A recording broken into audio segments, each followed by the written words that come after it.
The following is a local resident producer's program. The program content is the sole responsibility of the producer and does not necessarily reflect the views or policies of Oshkosh Media, the City of Oshkosh, or Time Warner Cable.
Hi everybody, welcome to another edition of Eye on Oshkosh. I'm your host Cheryl Hentz. Nice to see you again.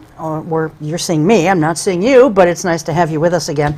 Welcoming back on this show, someone who's been here many, many times in the past, my friend Tracey Robertson, who's the Executive Director of Fit Oshkosh Incorporated here in the Oshkosh area. She's to my left. And joining us for the first time, we have a newbie. She's a volunteer with Fit Oshkosh. Her name is Cece Brown, and she's to my right. So welcome, guys. Thanks very much for being here. Thanks for having me back. We appreciate it. Thanks for having me.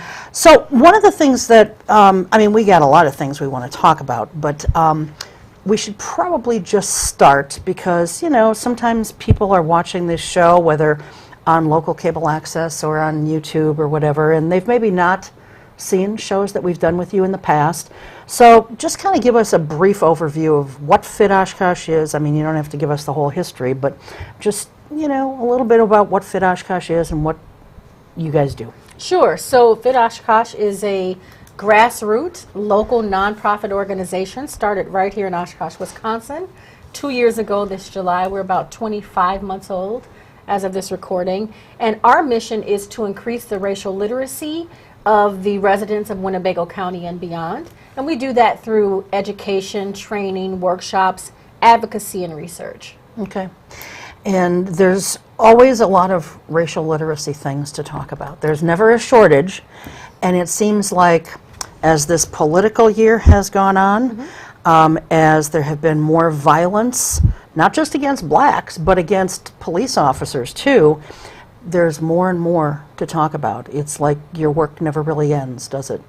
Lots of job security. Yeah, lots of opportunities to help people from all walks of life really think about the narrative that we've had about race in this country previously, and opportunities for us to create a new narrative. And that's really what our work is about creating a community where everyone, no matter what their nationality or sexual orientation or religion is, can fit. Really feels like this is their community and they have a space and a voice and opportunities here. Okay. Now, Cece, as I mentioned, you're new with Fit Oshkosh, yes, and you're new to here. Yes. So how long have you been volunteering with Fit Oshkosh, and what kinds of experiences have you had so far? Right, so I've been volunteering with Fit Oshkosh since maybe this past May, just a couple years before this past school year got out, just kind of working kind of as the student, the youth advocate, the voice. I was involved with the fundraiser banquet that we recently have, just kind of like telling the story, giving a preface of what my school's like and how Fit Oshkosh has done work in my school. And yeah, just stuff like that. And your school is? Oshkosh West. I'm going to be a senior. Okay, excellent. As we're taping this, school just started today, so she is officially a senior now. Yes. The beginning of the end. Well, we wish you luck with Fit Oshkosh and you. As a senior. Thank you. It's an exciting year, I'm sure, for you. Right. So you mentioned the fundraiser, and that's certainly one of the things that we want to talk about as far as things that you've done this past year. Because 2016, and we're only beginning the last quarter of this year, but 2016 has been a really busy year for you guys. It has been. We have trained well over 2,300 people. In our 2 years as a nonprofit organization, we've had lots of engagement from the business community, some nonprofits, the faith community, as well as some educational institutions all across the Wisconsin area. And we've done some national conferences. So we spoke at the White Privilege Conference last year, and we'll be doing a workshop in the end of this month at the YWCA's Racial Justice Summit. So. Okay, and we'll talk more about that in a little bit, but the first big event that we want to talk about, because this is only the second year for it, and last year wasn't really, it was intentionally not promoted a lot at the request of the police department, because it was the first one. But it's your Cops and Kids and Cops basketball game. And so we've got a copy of the flyer, and so if we can bring that up on screen just, a few times, I guess, so people can kind of get some paper and pen and jot some things down. But tell us about the basketball game and what it is, what it's designed to do, and that kind of thing. Sure. Well, I think you alluded in your introduction to why we believe this basketball game is necessary. Nationally, we've seen a lot of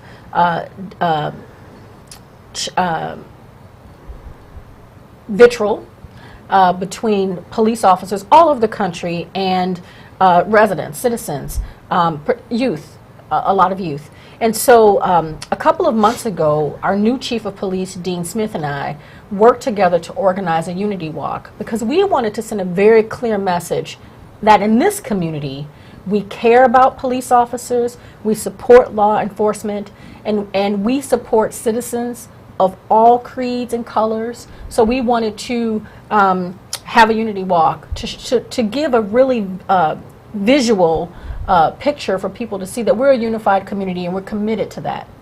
So this is a great follow-up to that event.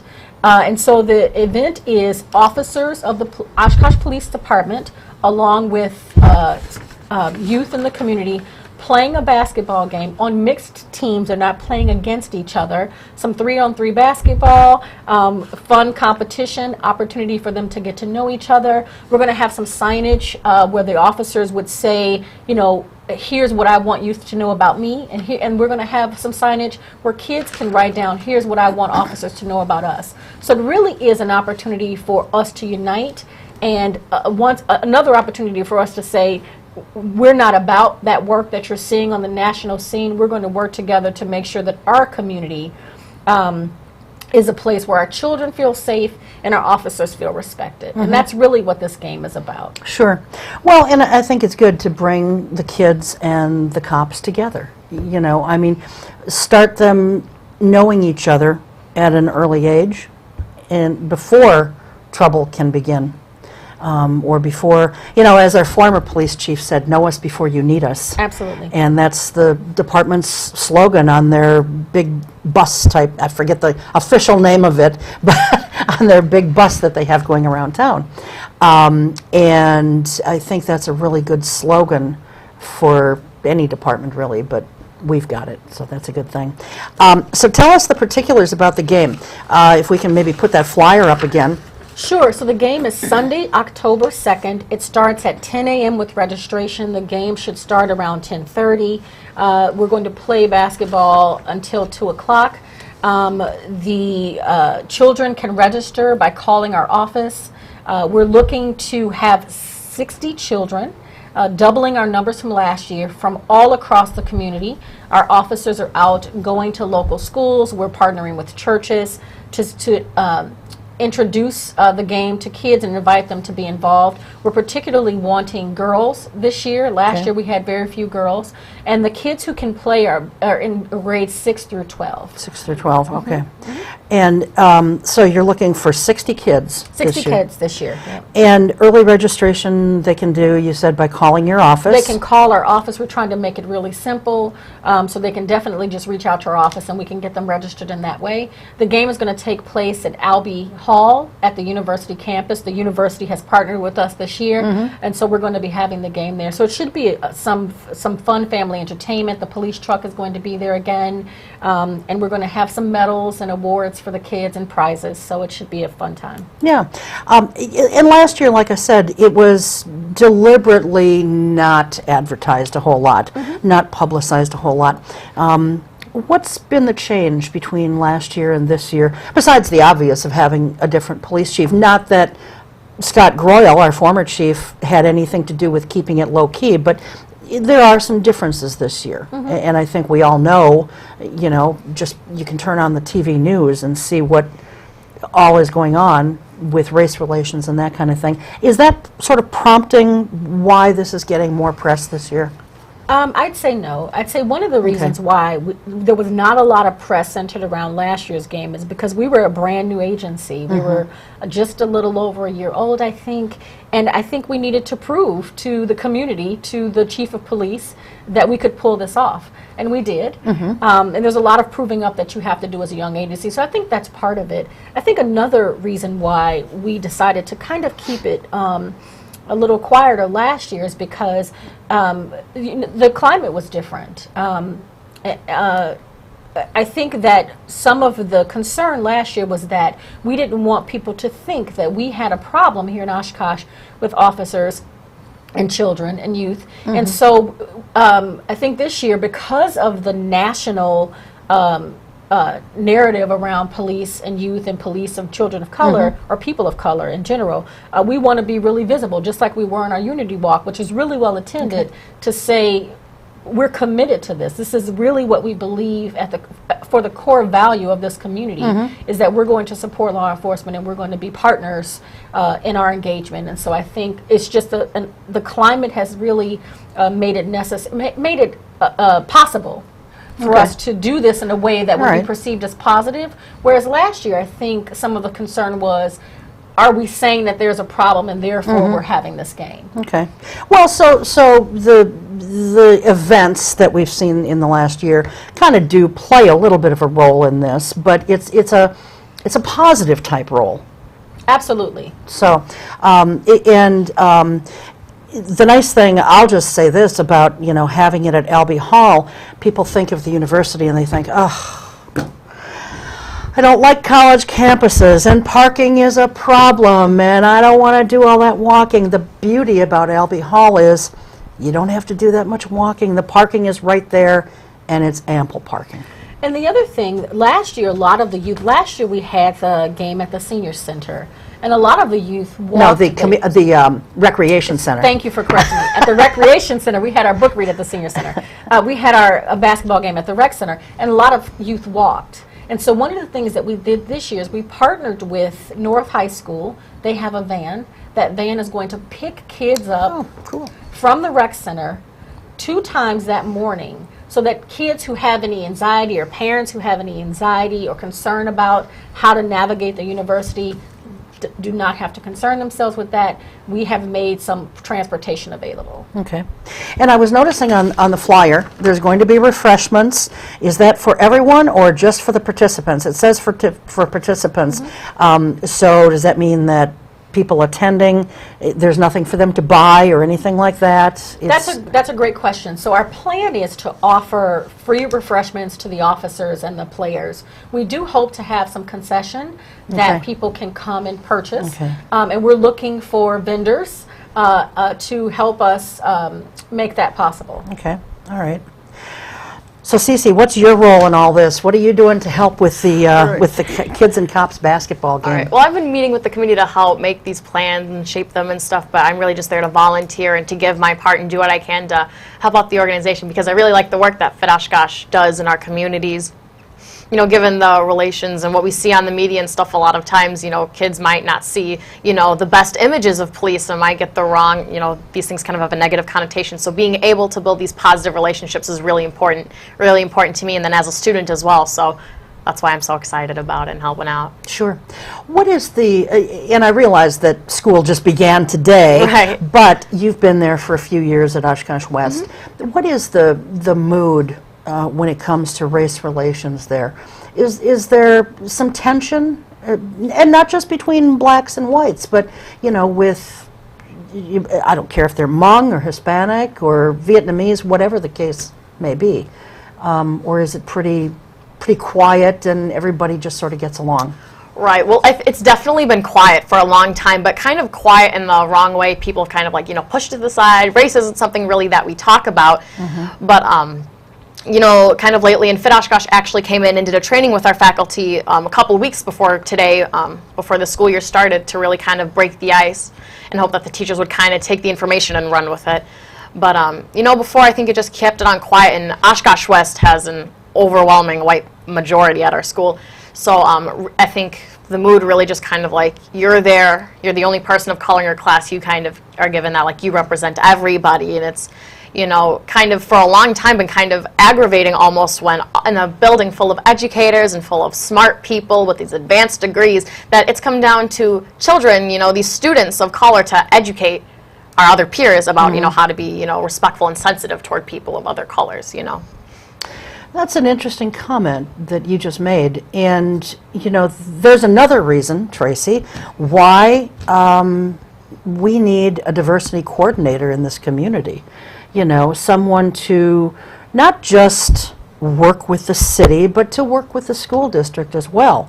I think Cece's point is an extraordinary one. That's a really, for someone who's a senior in high school, that's an astute observation. That the students are doing the work, really, the race relations work of what the adults typically are thought of as being charged with doing, I couldn't agree with you more. I think one of the biggest misconceptions people have about this idea of getting a diversity coordinator is that the work would be exclusive to diversity. So one of the examples that I use when I talk about it to people is this. I know sign language. But I'm not a certified sign language interpreter. I learned through a friend and do some signing at 2 churches here in town, as well as for a business here in town. But if I could get certified, I would. Here's the challenge. The only place in Wisconsin that you can get certified as a sign language interpreter is Milwaukee. It's a full-time program, and I think it's for a year.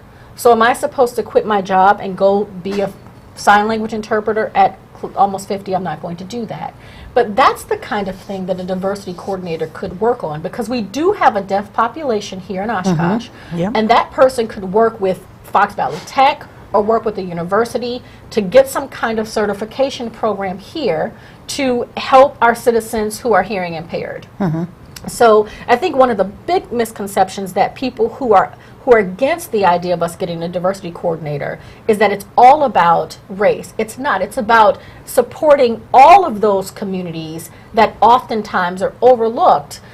Certainly I could do work at the schools, but we really need to have someone focused on that full time. Sure. And so I think the diversity coordinator is a great idea for our community. We have a really good example of a diversity diversity person model right in Appleton, Wisconsin. And I think it's something that we should do, but I'm not incredibly hopeful. Well, we can always be hopeful. I mean, you can't give up hope, Realistically, will it happen? Maybe not this year, but I'm hoping that it'll happen sometime in 2017, 2018 at the very latest. I mean, because you're right, we do need it. And you're right also in that it's not just about race, and it's not, it's about being inclusive and being welcoming. And, people can say, well, we're warm, we're welcoming, we're inclusive. But sometimes you have to make a little bit more of an effort to step outside of your comfort zone to welcome people. Just because you don't, saying hi to someone at the supermarket isn't the same as being inclusive. One of the things that I've said to leadership here in Oshkosh is, in order to grow a city, you need youth. And data shows that youth really want to live in cities that they perceive as multicultural. So when they're looking to relocate and live in places, buy houses, pay taxes, places like Oshkosh, Wisconsin are not places that they're attracted to because we're not perceived as multicultural.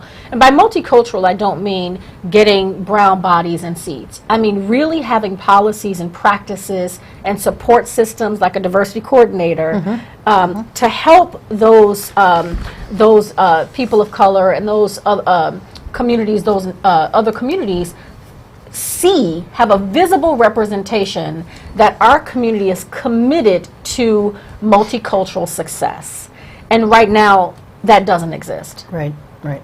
So when people come to Wisconsin and they're in the Fox Valley and they're considering where to go, they go to our neighbors. They go to places like Neenah and they go to places like Appleton. Are Neenah and Appleton getting it all right? Absolutely not. They're not. But they're perceived as more multicultural. Well, because they are more multicultural. They are. You know, by virtue of the fact that they've stepped up to the plate a long time ago, and created a diversity coordinator position. And when I say a long time ago, I'm talking, I don't remember offhand just when they started their position. It might have been 18, yeah, that would be a long time ago. It might have been 1989.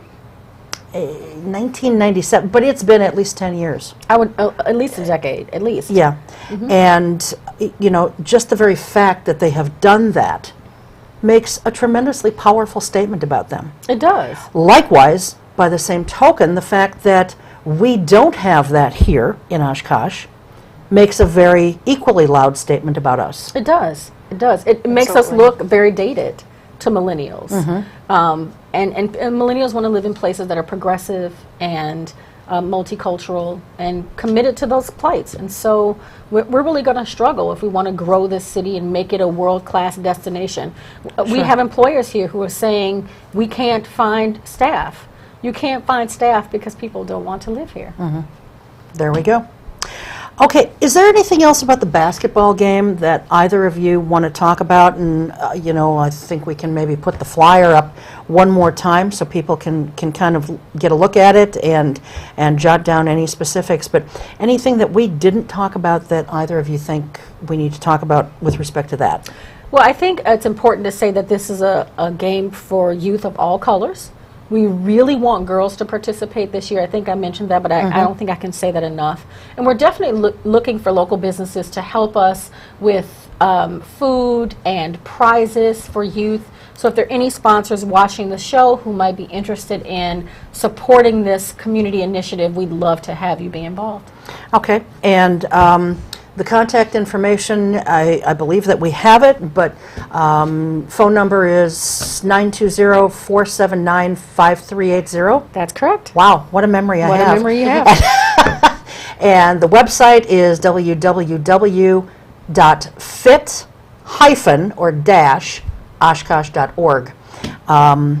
And you guys have a new office since you were last on. We do. So Talk to us a little about that. Yeah, we're very proud to now be in the Hooper Community Building at 36 Broad Street. We're in the penthouse. We're on the 3rd floor. Oh, wow. Suite 310. You really come up in the world. We've come up in the world, right?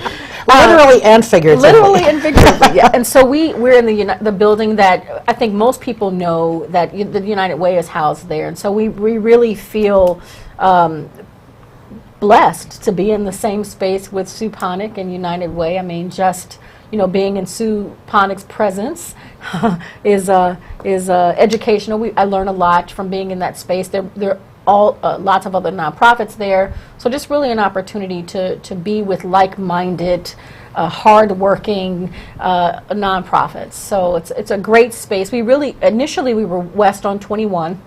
In a fantastic space that was being largely donated to us. And we really thought it was important to be in the central city, where the people that we needed to partner with could find us, and where we could have a more visible presence. So well, and you're able to network then with other nonprofits, like you said. Absolutely. You know, kind of bounce ideas off of each other, which is always a good thing. Absolutely. And it's been a great move in terms of our visibility and our access to the community. So we're really pleased to be there. Good. Now, you mentioned the Senior Center before. I did. And earlier this year, you had a community book read that was done in 2 locations, one at the Senior Center, and then later that evening, it was one time a month, and later that evening then, it would be over at the university's, I can never get the name right, it's Alumni and Visitors Welcome Center. So tell us how that went, because it was like a 6-month-long read. It was. So how did it go?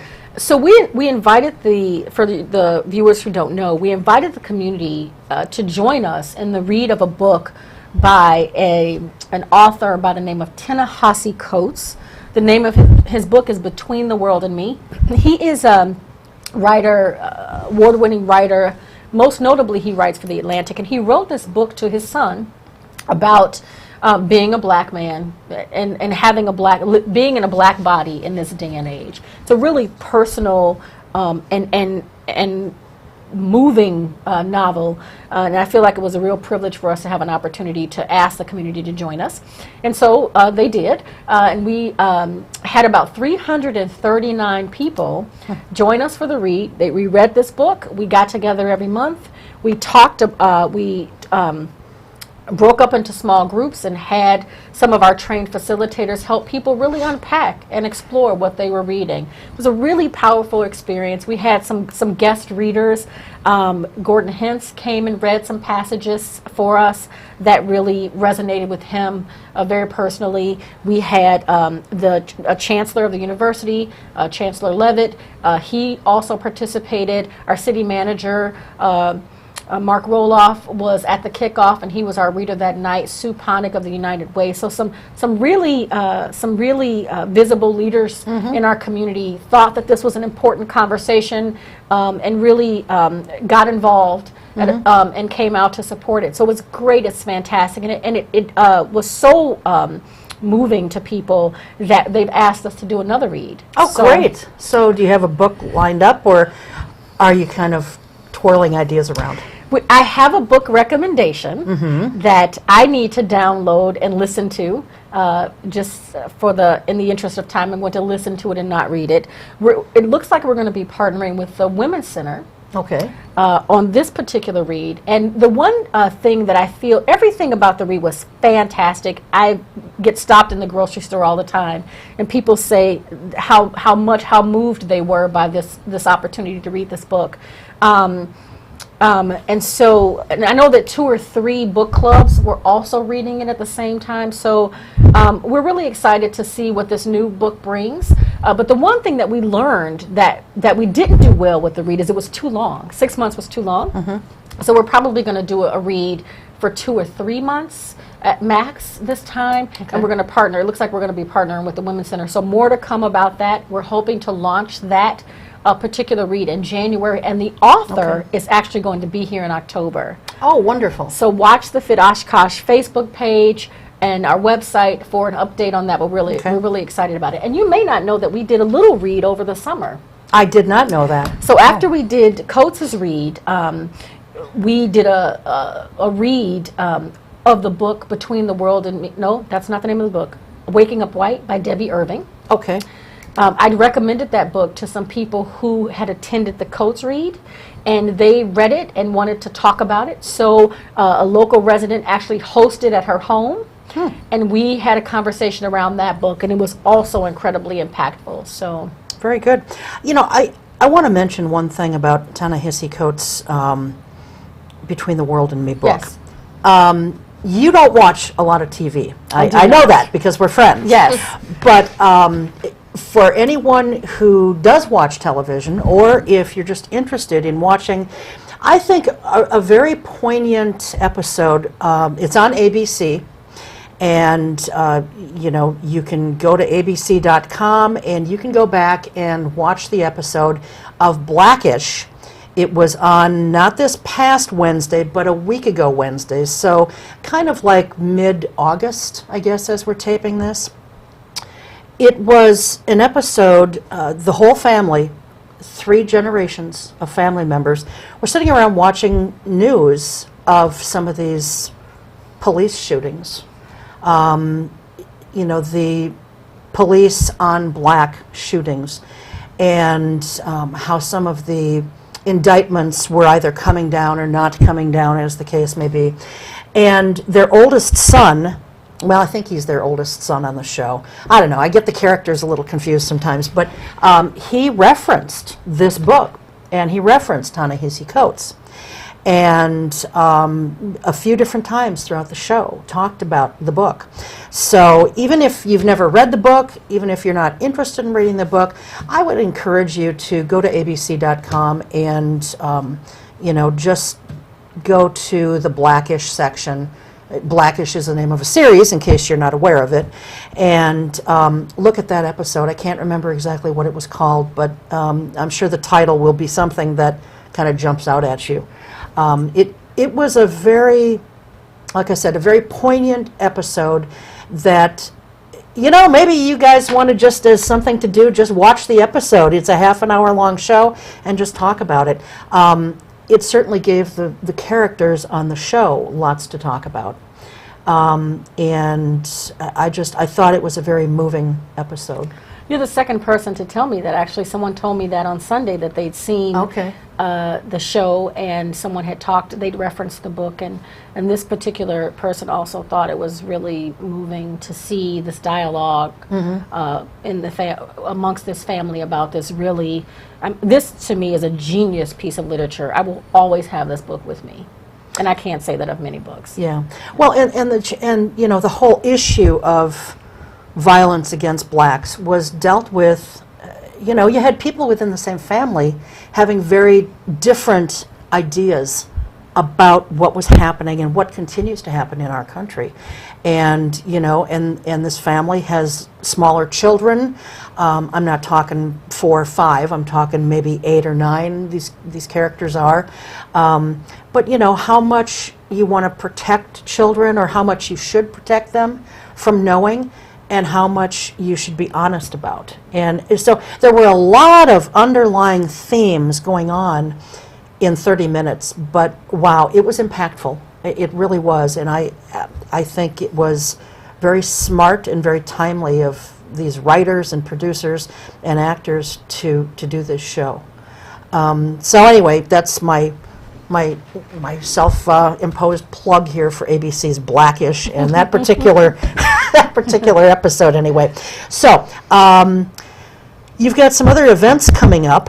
You've got a bystander intervention training coming up on September 10th. So as we're taping this, 9 days from today. So what's that about?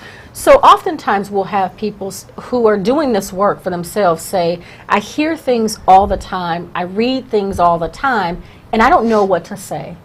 I literally don't know. I want to challenge the dialogue or challenge the engagement, and I don't have the words. I don't know how to do that.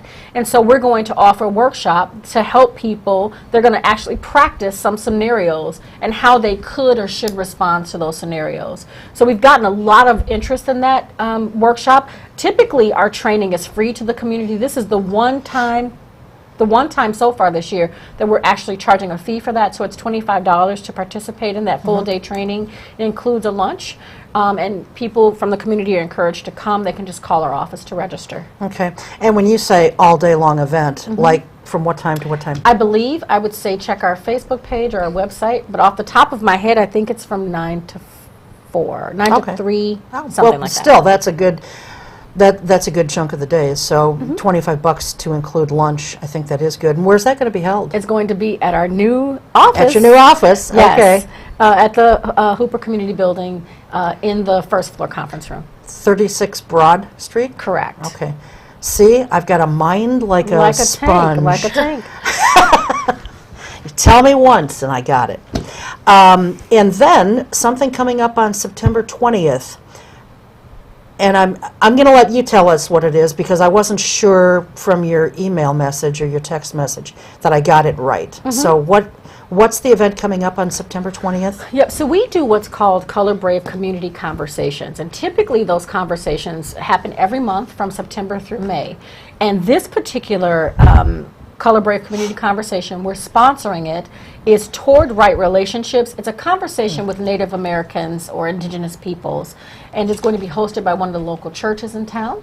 And we're going to have some people come in and talk about the Native experience and give us some more information. What can we learn? How can we engage better? So we're really excited to just be partnering in that initiative. And that's coming up on September 20th. Correct. Where is that going to be held? It's going to be at Pastor Jan's church. I'm going to misspell her last Jan name. Krogstad. That's Kim Krogstad. Oh, I'm sorry, geez. I'm getting my pastors all mixed up. Okay, Check Pastor Jan. I don't have a memory like a steel trap. So check our website or our Okay. Facebook page. All You can right. find that really easily. I think I know who you're talking about, though, and I believe if I'm, well, I don't want to say. I think I know where the church is. Is it on the corner of New York and Algoma or something like that? No, it's Okay, then I should have kept my pie hole shut. And I was going to spell Pastor's last name, but it's not a traditional spelling, so I won't try. Okay, all right. Just go to Go to our for the Facebook Facebook page Yep. or the website Yep, and it's all check it there, out. all there. Okay, so that's coming up on the 20th of September, the bystander intervention training coming up on the 10th, and then you've got something else coming up that I don't have any details on. It's called I Am Not a Racist event. That's right. So I Am Not a Racist is a film. It's a documentary that has been traveling all across the country and getting rave reviews. And the film travels with its producers. And so we received a grant from a philanthropic group here in town called Women Who Care to bring that film and its producers to West High School. So they're going to be coming here in October. I believe the dates are 17th and 18th. And the producers are going to show the film to parents, to faculty, and to students. Well, we thought this is an incredible opportunity. We should also show this film to the community. So we're going to be doing that on the evening of October 18th. It's going to be hosted by our friends at First Congregational Church here in town. And the community can come and watch this film, see this facilitation, this really impactful facilitation from the producers. So we're really excited about that. We've got some partnerships with other churches here in town. Algoma United Methodist Church is a sponsor of the film. St. Jude's Parish is a sponsor of the film. And they have a whole parish committee that's sponsoring the film, and we have some other churches that we're talking to about helping to sponsor this free showing of that film. And the film follows 12 students of all ethnicities, and they're talking about race and unpacking and engaging it. So we really feel lucky. The film's been in New York, it's been in Philly, it's been everywhere, and we have an opportunity to bring that film here to help us continue this new dialogue that we're trying to create around race here in Oshkosh. So, Well, it's first of all, thank you to Women Who Care. Thank you, Women Who Care, for their generous donation. Cynthia Thorpe was our sponsor. Thank you, Cynthia Thorpe. You know, without that money, you would not be able to do this. Absolutely. So, maybe years down the road, but at this juncture, you wouldn't No. be able to, No. probably. So that's good. So that's coming up on October 18th, and yet it's going to be later this month at Oshkosh West. And October, Oshkosh West as well. Oh, I'm sorry. Okay. So, all right, October. You know, I want to talk a little bit about youth. You know, you are a youth, and Yep. we've mentioned youth. When I think of today's youth, one of the first things that jumps to, I think, most people's minds, it certainly does to mine, is the bullying that goes on. And we've seen in the last year a number of suicides locally because of bullying. Is the bullying, and kids are so cruel these days, and I think the the technology, the social media, just while it's a wonderful thing, and Has its moments. it does. And, you know, they take the wonderful technology that we have and they use it to further their bullying. Is there bullying because of race? Do you see that? Or is it mostly, you're too pretty, you're too ugly, you're too skinny, you're too fat, you're too rich, you're too poor? Is it that kind of thing? Or is there bullying because of race also? You know, I think in my experience, I haven't seen anything extremely severe surrounding it. But I think it, being someone being a student of color definitely makes you more of a target for insensitivity and for bullying and for things like that to be said. You know, I think really what a lot of it stems from is that, you know, in my generation, I feel like maybe we've heard from our parents or we've heard from the media or from other people around us, we've heard, I don't see color, we don't see color, we don't see color, and we kind of forget to realize that there are still struggles that present itself being a person of color, and then failing to recognize that that's where the insensitivity comes from, and that's where the, you know, the struggles come from, and then, you know, kind of stemming from there, you know, people don't always understand, you know, that their words have weight, and, you know, things that you should and shouldn't say and things like that, and, you know, the way you say things. And I think that's where a lot of it comes from. Yeah. Well, that's why I think the racial literacy that you guys are doing, Tracey, is so important, because Definitely. little things can be said very unintentionally.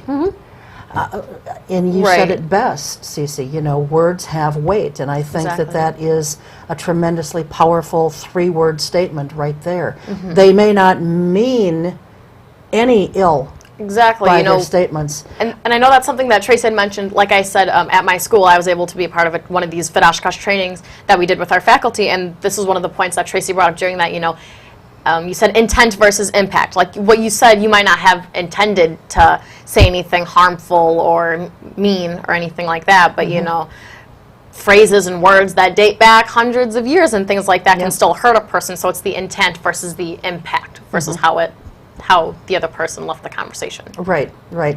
And that, you know, that has so much to do with race and ethnicity, but it can also happen just between friends or family members, you know.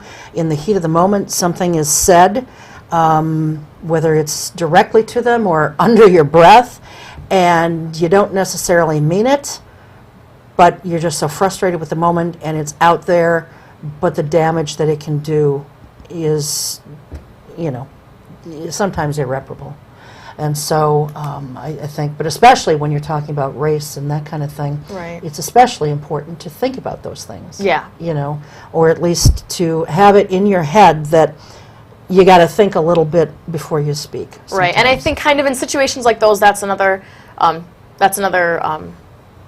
scenario where other problems can arise, because I feel like, especially maybe with my peers and with students that I've seen, you know, through my years at West, that a lot of times people are more concerned with being called racist than they are with racism, if that makes any sense. They're more concerned about, you did this, you did that, trying to make people feel guilty, that we've kind of strayed away from the real problem is that, well, why are these situations happening in the first place? And that's why I think, along with the racial literacy and this training in our faculty, I think it's really important to send a message to our students, kind of, you know, explaining to them why we don't use the N-word, why we don't say things like this, why these things are inappropriate, because then, you know, they sit with you and you think about them and they resonate you for next time. How can I handle this differently?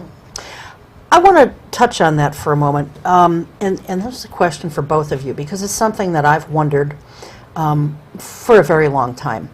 The N-word, we all know, should not be used, and yet we see a lot of African Americans using it in their music and whatever. Do you think that they are harming the overall cause by using that word? You know, saying, well, it's okay if we use it, or a white person then could say, well, you're using it, so how come it's okay for you to use it but not okay for me to use it? Or is it something in how they're using it? Let's talk for a couple minutes about that.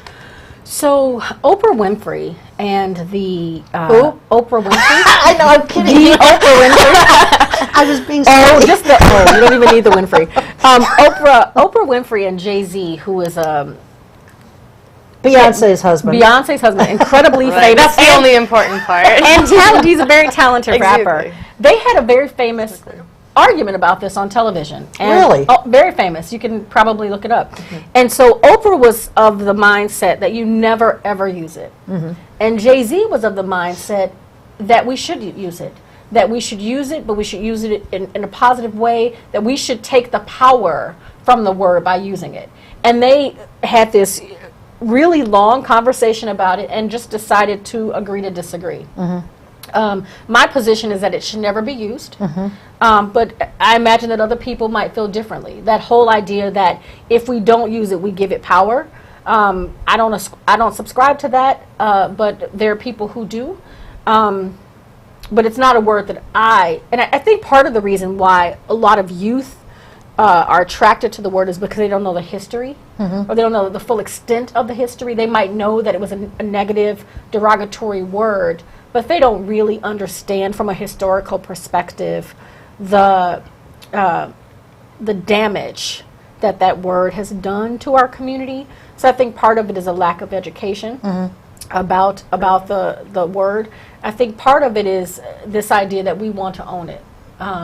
But I do agree that it contributes to some ambiguity about whether it's okay to use it or it's not okay to use it.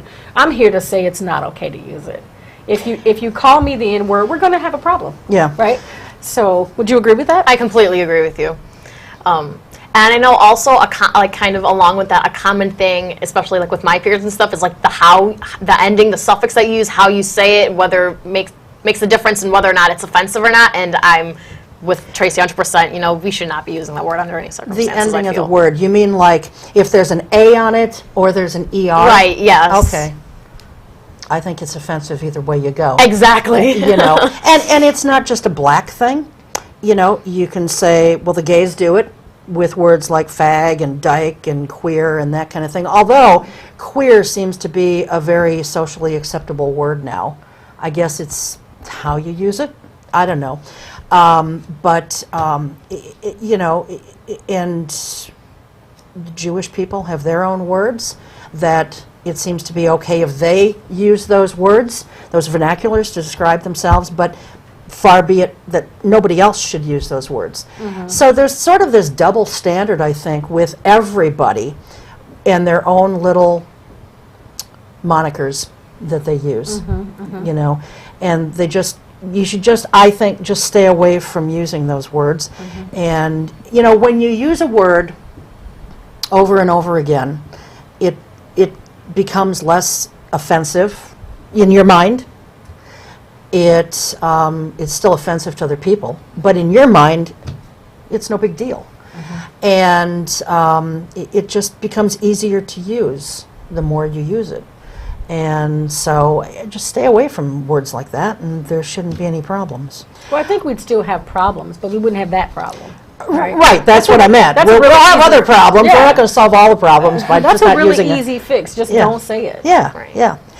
I want to talk, we've got probably about 11 or 12 minutes left, but I want to talk about, you guys just last month in August held your first ever fundraiser. We did. And so talk to us about that. And you were involved in that. Yes, I was. So you guys talk to me about that. What happened? What was it? So we had a community dinner. It was a plated dinner at LaSure's, and invited people to come out and purchase tickets and spend the evening with us learning about Fit Oshkosh and its programs and its impact that it's had in the community. That's where Cece came in. She came in and talked about the diversity club that we've started at Fit Oshkosh, at West High School.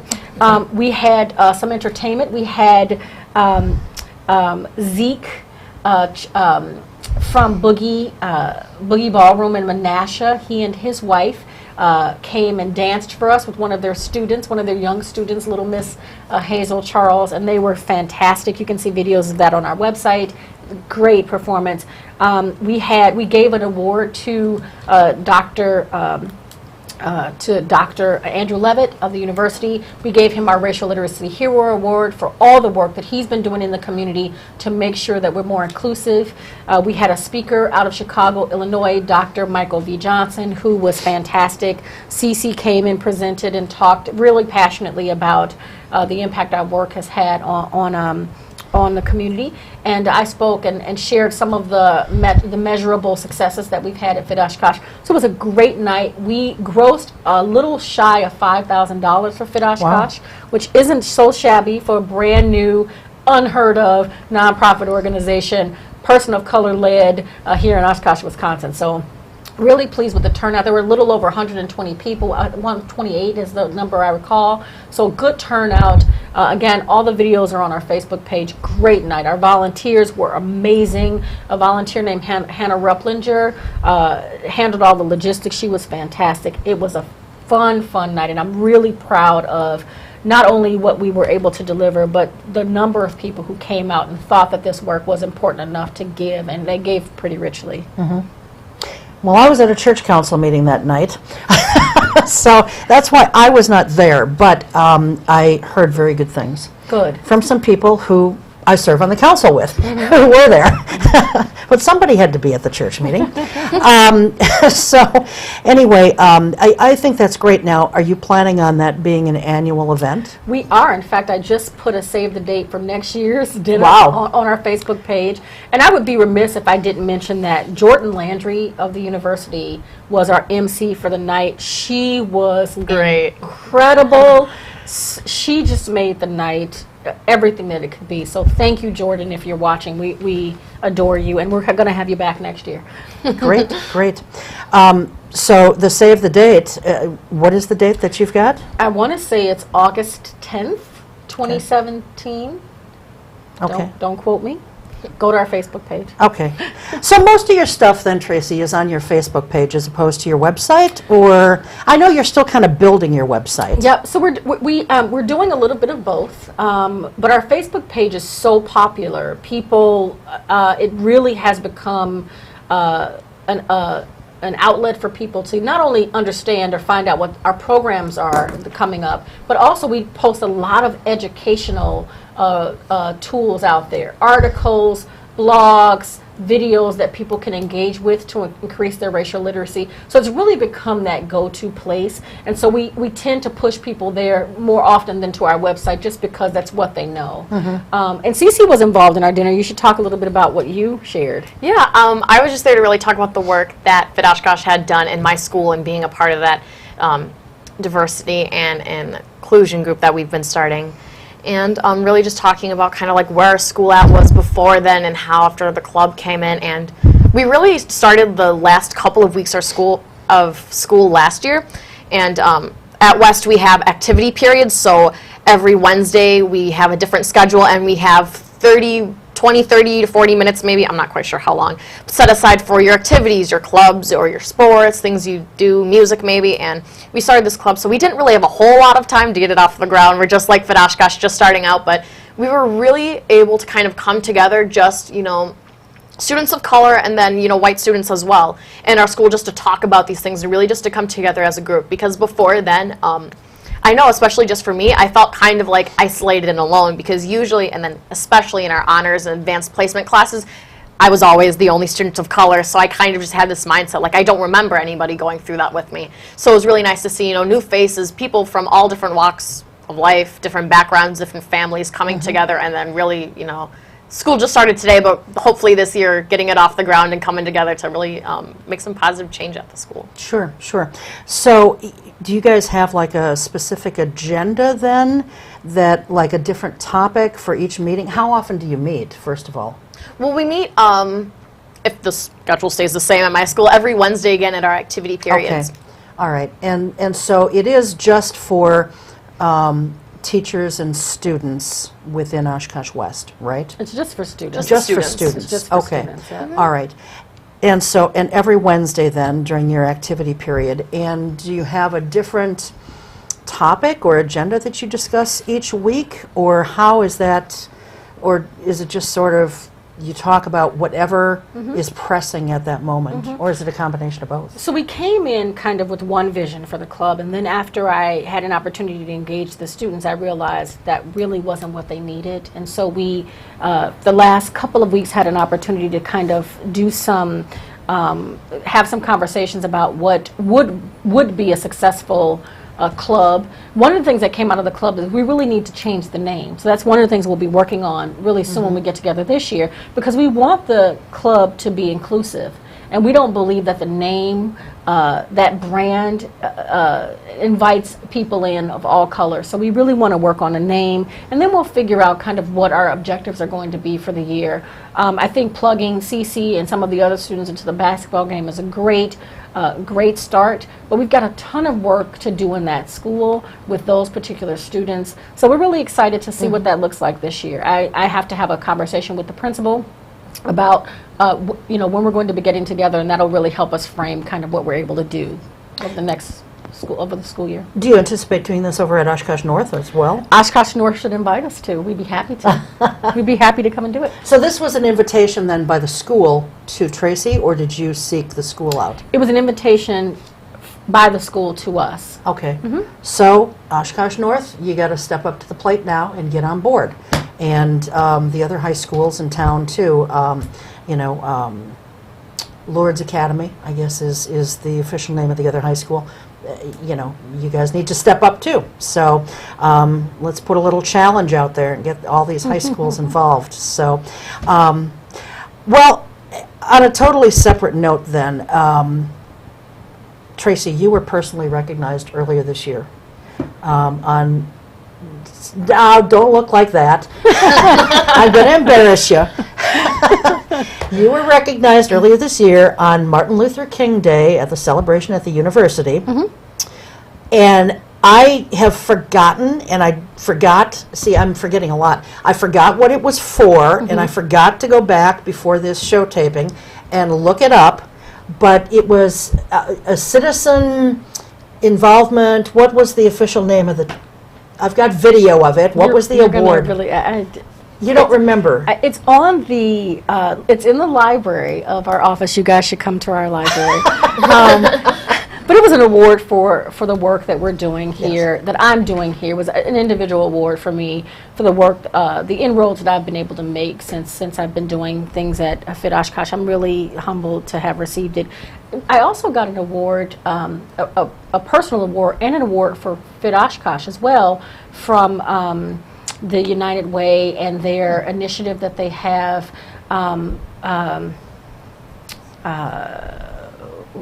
I'm embarrassed, I don't recall. Also in our office, in our library at our office, so come by and check us out. But yeah, it's been really humbling to be recognized for something that I would do if nobody noticed, right? I think the Chancellor said this in his speech. He said he hopes, when we gave him the award at the community dinner, he said he hopes this is the last award he gets for doing the right thing. And I just want to echo that sentiment. It's nice to be recognized, and I appreciate that, but I just want to do the right thing for the youth in this community, for the future of this community. And so I would do it if nobody ever recognized me, but it's certainly nice to be recognized by your peers and the leadership of this community. Well, very good. Our time is just about up.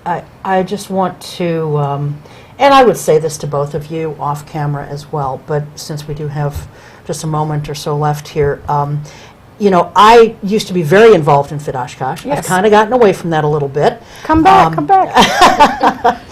So many things and not enough hours in the day. But I'm still so incredibly proud of you. Thank you. For the work that you do. Thank you. And I say that not just as your friend, but as someone who recognizes the work that you're doing, recognizes the need for it and importance of it. And I'm just so proud of what you're doing and accomplishing, sometimes almost single-handedly, it seems. Well, thank you for saying that. Is it okay to cry? I feel like I want to cry. Well, go ahead and cry if you want to. Thank you, Cheryl. And then I'll shift over to Cece. I've never met you before tonight. I am just so impressed. People talk about today's youth sometimes in a very negative, kind of disparaging manner. Here we have a high school senior who is mature, articulate. You're just a credit to your class. I don't know if you're going to be a valedictorian or whatever, but I'm just very, very impressed with you. Thank you. And I think you are a credit. Your parents, I'm sure, are very proud. Yes.